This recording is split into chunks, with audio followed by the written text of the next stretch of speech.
வணக்கம் நண்பர்களே. எல்லோருக்கும் வணக்கம்.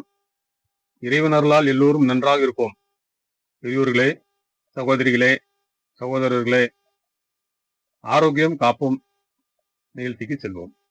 இது தெரிந்தால் ஆயுள், ஆரோக்கியம், தனநிலை, ஆன்மீகம், புகழ், இறையருள், கணவன் மனைவி ஒற்றுமை, உத்திரபாகியம் அனைத்தும் கிடைக்கும். கடைசி வரை பாருங்கள். நம் முன்னோர்கள் கடவுளின் ஆசி பெற்று நமக்கு கொடுத்த பொக்கிஷங்களாகும். நண்பர்களை பயன்படுத்தி வெற்றியடைவோம். இதோ உங்களுக்காக விசுத்தி சக்கரம் பற்றி பார்ப்போம். 7 முக்கிய சக்தி மையங்களில் 5வது சக்கரம் நண்பர்கள். இது தொண்டை பகுதியில் கழுத்தின் மையத்தில் தொண்டை குழாய்க்கு அருகில் அமைந்துள்ளது. விசுத்தி சமஸ்கிருத சொல், தமிழில் தூய்மையான, சுத்திகரிப்பு என்று பொருள்படும் நண்பர்களே. இதன் நிறம் நீலம், தத்துவம் ஆகாயம். இது நமது எண்ணங்கள், உணர்வுகள், கருத்துக்களை தெளிவாகவும் உண்மையாகவும் பயமின்றி வெளிப்படுத்தும் திறனை கட்டுப்படுத்துகிறது. இதன் தன்மை சுத்திகரிப்பு என்பதால் மனதில் உள்ள எதிர்மறையான எண்ணங்களை அகற்றி தூய்மைப்படுத்துகிறது நண்பர்களே. இது உண்மையை பேசுவதற்கு நம்மை தூண்டுகிறது. ஒரு காரியத்தை வெற்றிகரமாக முடிக்கும் உத்வேகத்தை தரக்கூடிய தன்மை படைத்தது. இந்த சக்கரம் சமநிலையில் இருக்கும்போது ஒருவர் அமைதியாகவும் நிதானமாகவும் இருப்பார். மற்றவர்களின் பேச்சை பொறுமையுடன் கேட்பார். இந்த சக்கரம் சமநிலை இல்லாமல் குறைந்த செயல்பாடுகள்,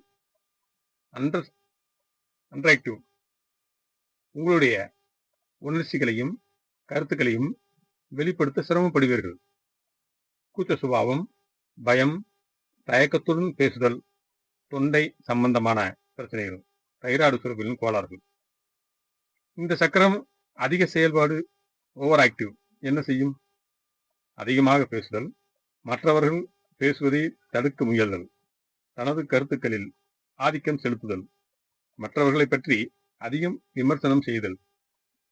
இந்த விசுத்தி சக்கரத்தை சமநிலைப்படுத்தவும் வலுப்படுத்தவும் சில வழிகள் உள்ளது நண்பர்களே.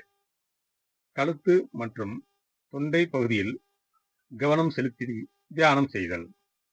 ஹம் என்ற பீஜ மந்திரத்தை உச்சரிப்பது, உண்மை பேசுவது, உண்மையாக இருக்க முயற்சிப்பது, உங்களுக்கு பிடித்த பாடலை சந்தோஷமாகவும் சிறு சப்தமாகவும் பாடுவது.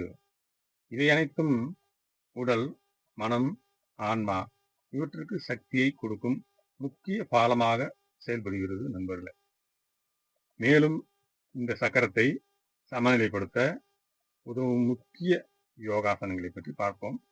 பிராணாயாம பயிற்சிகள். 1. சர்வாங்காசனம். இது அனைத்து உறுப்புகளுக்கான ஆசனம்.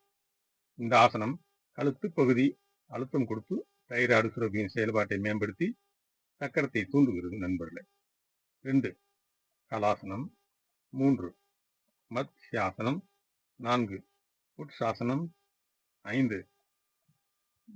ஜலந்திராசனம், ஜலந்திரா பந்தாசனம். இவை அனைத்தும் கழுத்து பகுதியை மேம்படுத்தும் ஆசனம் நண்பர்களே. அடுத்து விசுத்தி சக்கரத்திற்கான மூச்சு பயிற்சி, பிராணாயாமம் மற்றும் தியானம் பார்ப்போம். 1. உஜ்ஜயி பிராணாயாமம். 2. சிம்ஹாசனம். 3. விசுத்தி சக்கர தியானம். தியானத்தின் போது கழுத்து மற்றும் தொண்டை பகுதியில் கவனம் செலுத்துவது, அந்த பகுதி நீல நிற ஒளியால் நிரப்பப்படுவதாக கற்பனை செய்யுங்கள். என்ற பீஜ மந்திரத்தை உச்சரிப்பது மிகவும் சக்தி வாய்ந்தது நண்பர்கள். இந்த ஆசனங்கள் அனைத்தும் ஒரு யோகா ஆசிரியரின் வழிகாட்டுதலுடன் கற்றுக்கொள்வது நல்லது. மிகவும் கவனம் தேவைப்படும், அவசரம் கூடாது நண்பர்களே. இவை அனைத்தும் தொடர்ந்து செய்யும் போது எல்லா செல்வங்களையும் அடையலாம். முக்கியமாக ஆரோக்கியம் என்ற செல்வம், அது இருந்தால் இறை சக்தியை அடையும் தன்மையை இந்த உடல் ஏற்று நடத்தும். அருள் கிடைத்தால் எல்லாம் கிடைக்கும். நல்லதையே செய்வோம், நல்லதையே நினைப்போம், நோயற்ற வாழ்வு வாழ்வோம்.